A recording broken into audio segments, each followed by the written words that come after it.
Jeg har simpelthen besluttet mig for at lave en videodagbog af den her vanvittige opvågningstransformation, som jeg er i gang med. Derfor vil jeg igennem den her YouTube-kanal vise skridt for skridt, dag for dag, hvilke skridt jeg tager.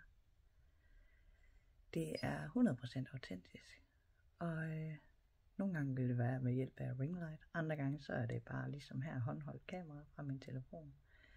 For det er, når jeg får inspirationen, at jeg vil lave en video omkring det, der sker i mig og omkring mig. Helt naturligt, så vil jeg rigtig gerne starte med, hvad der overhovedet fik gang i min opvågning. Og det er egentlig så simpelt, at jeg blev taget derud, hvor jeg simpelthen var så syg, at jeg ikke længere kunne være i det. Jeg troede ellers, jeg havde mit drømmejob. Jeg var blevet partner i en fantastisk virksomhed, hvor man virkelig gerne ville sikre sig, at medarbejderne havde det godt. Jeg arbejdede med digital marketing, som jeg jo var uddannet til. Jeg er uddannet til det, er jeg trods alt stadigvæk. Og jeg har min drømmemand, og jeg har 2 fantastiske børn. Det havde jeg på det tidspunkt. Nu har jeg 3 fantastiske børn og en kat. Så det er jo bare helt igennem fantastisk.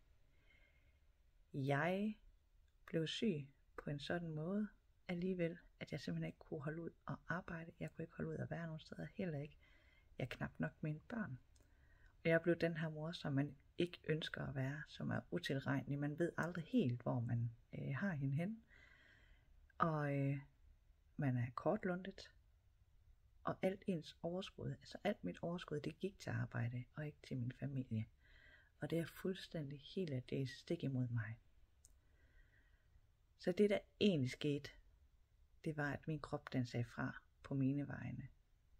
Omgivelserne omkring mig sagde fra på mine vegne.